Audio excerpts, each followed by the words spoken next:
On repart les amis, on repart donc avec le directeur général de Paris La Défense. Pierre-Yves Guis, bonjour. Bonjour. Pierre-Yves.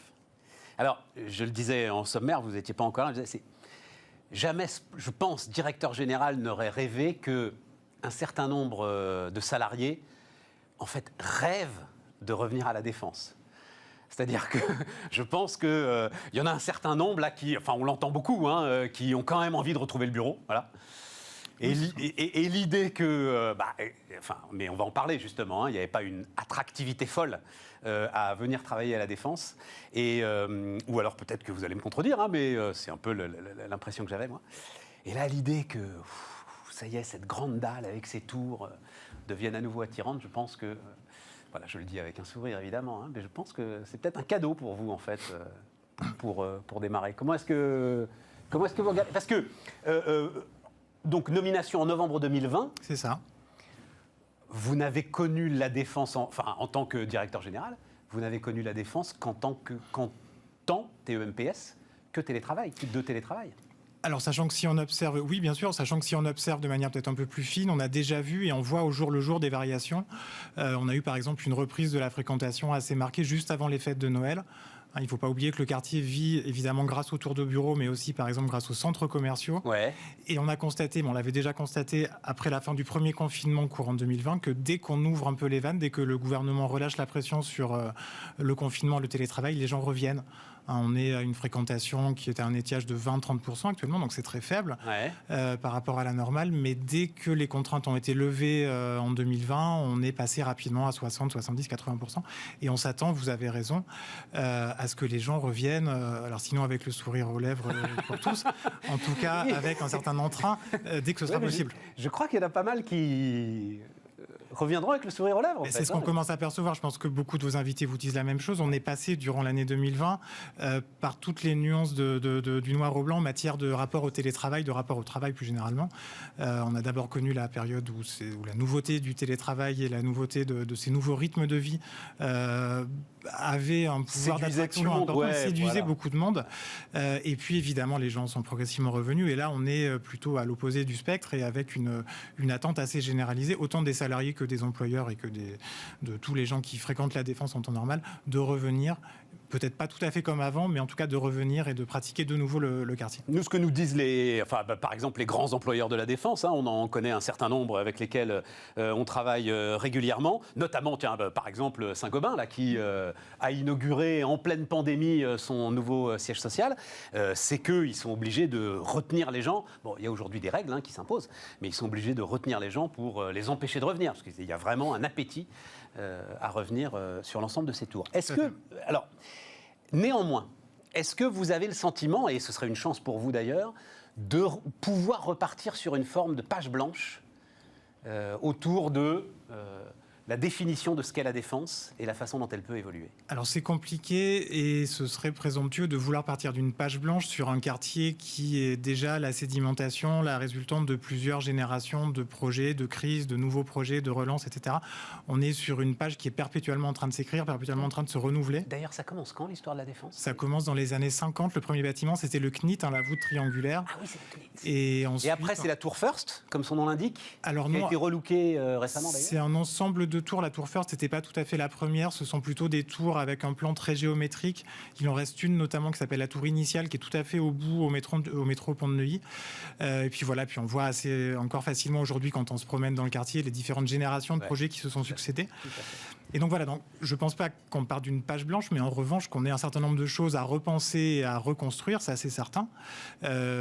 Pas forcément d'ailleurs en prenant le contre-pied de ce qui avait été engagé ces dernières années. Il y a beaucoup d'idées qui avaient été mises en œuvre soit par l'établissement public, les collectivités locales en matière d'attractivité, de végétalisation, par exemple de l'espace public, qu'il faut qu'on poursuive, qu'il faut qu'on accélère. Pareil, ce qui avait été fait en matière de développement de l'offre commerciale. Ouais. Et puis les propriétaires, les gestionnaires immobiliers, eux aussi avaient engagé ces dernières années un certain nombre de projets, de nouvelles générations de projets immobiliers, pas forcément de construction neuve, ça pouvait être aussi des remises à niveau, des remises en état d'immeubles plus anciens, mais avec des idées principales, des concepts architecturaux qui vont encore avoir beaucoup de sens à l'avenir. Alors, reprenons l'ensemble de ces thématiques. S'il y avait un sujet aujourd'hui qui vous tient particulièrement à cœur, c'est-à-dire s'il fallait définir, vous savez, c'est toujours le sujet, il y a plusieurs priorités. Vous. Alors, non, d'abord, juste en termes de gouvernance. Oui. L'établissement public Paris La Défense, donc, gère l'aménagement de la zone. Ouais. Délivre les permis de construire. Alors c'est l'État qui délivre encore les permis de construire. C'est l'État. Et vous-même, enfin, vous êtes sous une tutelle du Conseil général, des communes. Quelle est la tutelle Alors l'établissement public dans sa forme actuelle, le quartier de la Défense depuis l'origine a toujours eu une administration publique, une entité dédiée pour s'occuper de son aménagement, de sa gestion.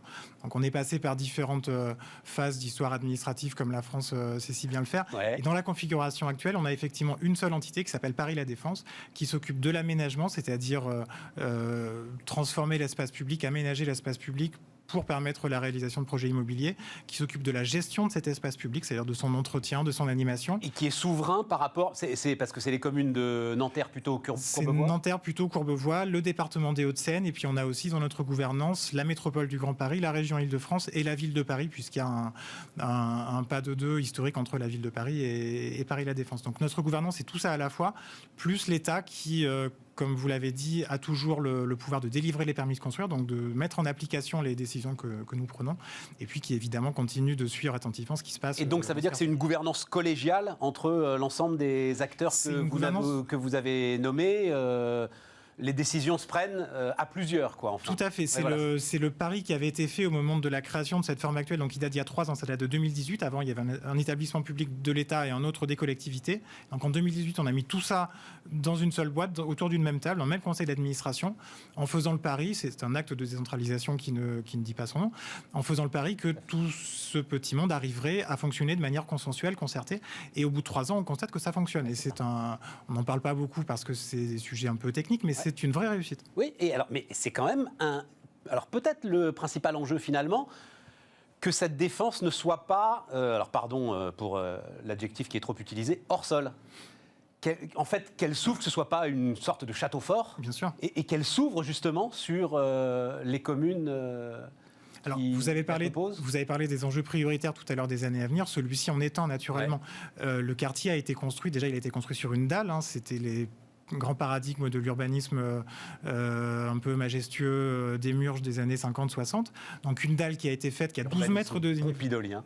C'était même avant. Pompidou, même avant, mais, voilà. Beaucoup pris son essor sous Pompidou. Et donc on a concrètement un dénivelé, par exemple, de 12 mètres entre la dalle de la Défense et les communes avoisinantes. Donc 12 mètres, ça veut dire des volets d'escalier, des ascenseurs. Et c'était un problème par le passé parce que ça nuisait au fonctionnement courant du quartier, ça nuisait aux connexions, évidemment, avec Nanterre, plutôt Courbevoie, comme on le disait. Et ça va encore plus être un sujet à l'avenir, dès lors qu'un de nos défis pour justement la période de l'après-crise, ça va être de continuer à humaniser, à pacifier ce quartier. Il ne s'agit pas de nier ce qu'il est, de nier le fait qu'il y a des tours, de nier le fait que c'est un pôle économique exceptionnel en Île-de-France et en France entière, mais pour autant, nos usagers, nos utilisateurs demandaient déjà avant la crise et vont le demander de plus en plus à pouvoir bénéficier de conditions de vie, de conditions d'urbanité qui se rapprochent un peu plus d'un centre urbain, entre guillemets, normal. Et tant qu'on a une dalle avec 12 mètres de dénivelé par rapport au sol naturel, c'est difficile. Donc c'est un de nos sujets c'est un de nos sujets prioritaires. Enfin, c'est-à-dire qu'on le vit tous, mais j'avais pas la perception effectivement de cette dalle 12 mètres. Mais en même temps, qu'est-ce que vous n'allez pas la rabaisser. Donc alors on va pas la rabaisser, mais il y a heureusement tout un tas d'idées, de techniques, de concepts architecturaux qui permettent de gommer progressivement cette frontière. On a un projet emblématique à cet égard qui est en travaux depuis l'année dernière et qui va se terminer l'année prochaine, qui est l'aménagement d'un secteur qui a le beau nom de Rose de Cherbourg, tout simplement parce que c'est le croisement de notre route périphérique avec l'ancienne nationale qui allait vers la Normandie. C'est un échangeur autoroutier comme on en faisait dans les années pompidoliennes avec des boucles, etc. Un rêve d'ingénieur des ponts, mais évidemment difficile à traverser quand on est piéton avec une poussette ou un vélo. Et donc, ce qu'on s'est mis à faire, ce n'est pas d'ailleurs à démolir ou à effacer cet échangeur autoroutier, mais on le transforme progressivement. On transforme ces boucles et ces bretelles autoroutières en promenades piétonnes, zones en espaces paysagers de manière à créer une transition qui sera jamais naturelle puisqu'elle porte par nature la marque de l'homme, mais qui sera beaucoup plus facile à vivre entre le quartier d'affaires et Puteaux. C'est un exemple. J'ai lu que vous disiez que rêver d'une mixité logement-bureau à la Défense n'était pas crédible. Je ne sais pas si c'est crédible sur le long terme, on n'en sait pas grand-chose. En tout cas, ça ne vous semblait pas quelque chose de réaliste là, en ce moment Disons que ça nécessite de franchir un certain nombre de contraintes, mais qui sont les mêmes quand on veut faire ce genre d'opération de transformation de bureaux en logement à Paris, à Lyon, à Bordeaux ou à La Défense. Il y a d'abord des contraintes techniques, réglementaires, parce que les normes de sécurité incendie, par exemple, ne sont pas les mêmes, et c'est totalement déterminant pour la conception des locaux. On a des considérations architecturales qui ne sont pas les mêmes, on a évidemment des équilibres économiques qui ne sont pas non plus les mêmes pour les investisseurs entre un actif de bureau et un actif de logement. Et puis après, ça pose plus généralement la question de l'intégration urbaine. C'est bien beau de dire qu'on transforme une tour de bureau en tour de logement. Si les gens ensuite n'ont pas d'école, n'ont pas de crèche, n'ont pas d'espace public qui leur permettent de vivre normalement, on aura tout raté, puisqu'à ce compte-là, autant rester à la situation actuelle, c'est moins compliqué, moins coûteux, moins... Oui, c'est ça. Voilà. En fait, c'est un projet tellement considérable. Il faut le faire par expérimentation. La Défense a toujours eu une vocation d'exemplarité, d'innovation en matière technique et architecturale. C'est encore une fois toute l'histoire du quartier. On le voit quand on s'y promène. Ouais. Donc moi, ce que je souhaite et ce que la gouvernance de l'établissement souhaite, c'est que par petites touches, par expérimentation, on voit et on s'inscrive dans une logique de démonstration pour voir projet après projet, tour après tour, si c'est pertinent, si ça a un sens, comment ça peut être fait. On a d'ailleurs d'ores et déjà un exemple. Alors c'est pas pour faire du logement familial, mais on a un exemple à Puteaux, donc juste au bord de la Seine, un exemple de transformation d'un immeuble de bureau des années 70 en hôtel sous l'enseigne Mama Shelter qui ouvrira prochainement. Donc qui est déjà d'une certaine manière une transformation de bureau en immobilier résidentiel en tout cas. Mais ce projet, comme ceux qui suivront, sont à chaque fois une équation particulière. Bon, alors il y a évidemment tout le sujet des transports, mais celui-là, il est considérable. Mais quand même, c'est le deuxième plus gros hub de transport après Châtelet de la région parisienne, c'est ça. Donc là, oui, c'est dans le cadre, j'imagine, du Grand Paris. Mais pour en revenir quand même à ce qui était ma question principale, et puis on a passé très très vite, vous n'avez pas, vous, d'inquiétude particulière sur la fin de la Défense, finalement, sur l'idée que le monde d'après, ce ne soit pas d'aller dans ces grandes tours de bureaux, et qu'elle soit petit à petit désertée. Alors, ça dépend ce qu'on appelle quartier d'affaires. Si effectivement on ramène le concept de quartier d'affaires à une image d'une dalle avec une collection de tours qui sont toutes les mêmes et au sein de ces tours qui ont toutes les mêmes étages de bureaux en open space éclairés par des néons gris, ça effectivement c'est pas le futur, mais c'est pas le présent et c'est pas non plus le passé depuis au moins 20 ans. Je sais pas si du Welbeck, c'est vrai qu'il a très bien décrit les Olympiades où ça se retrouve un peu, mais on a la même chose chez nous encore. Ça c'est sûr que c'est plus possible et c'est plus pertinent et c'est plus souhaitable. Mais en revanche, que le quartier d'affaires, parce qu'il implique en termes de centralité, de concentration, d'offres de services et de qualité de l'espace public, on parlait de la dalle. La dalle, elle a plein d'inconvénients en matière urbaine, mais elle a aussi l'immense avantage d'offrir un grand espace public où il n'y a pas de voiture, il n'y a pas de pollution, il n'y a pas de bruit.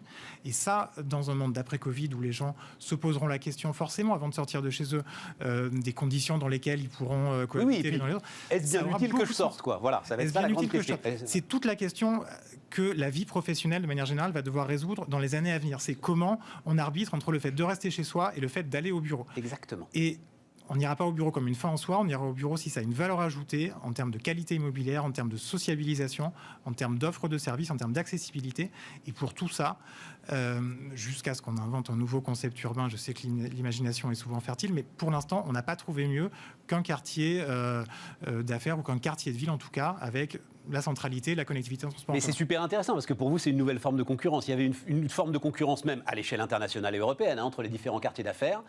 Et là, vous avez une nouvelle forme de concurrence qui est de nous séduire par rapport à notre propre domicile, finalement. Voilà, il va me falloir une bonne raison pour aller à la Défense. C'est ça. Après, je ne crois pas que la notion de compétition internationale plutôt que de concurrence disparaîtra, mais elle s'appréciera différemment. Et d'ailleurs, on coopère plutôt qu'on se fait concurrence avec nous. Un petit mot là-dessus d'ailleurs, parce que c'est la toute fin.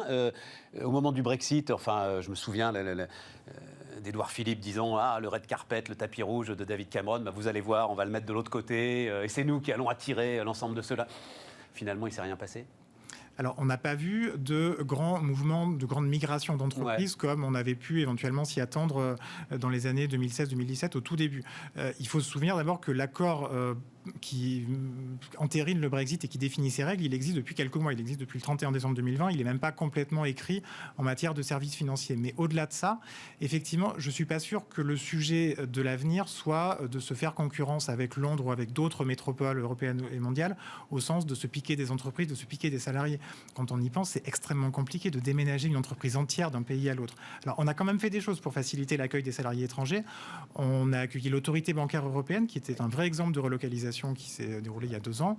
On commence dans les mois qui viennent la construction d'une école européenne, donc un établissement d'enseignement du primaire au lycée qui accueillera les élèves étrangers. Mais effectivement, je ne suis pas sûr qu'on aille bien au-delà de ça. Le sujet n'est pas forcément, encore une fois, de se piquer des entreprises, c'est plutôt d'exister à l'échelle mondiale, à l'échelle internationale, en matière de soft power, en matière de capacité à attirer des investissements étrangers. Ce qui fait les projets, il ne faut pas l'oublier, dans un quartier comme la Défense, c'est d'abord l'investissement avant les entreprises. Et pour tout ça, je pense que ces notions continuent d'avoir une vraie actualité et qu'on a encore toute notre carte à jouer. Merci Pierre-Yves Guis, merci beaucoup. Donc le directeur général de Paris La Défense était notre invité sur Bismart.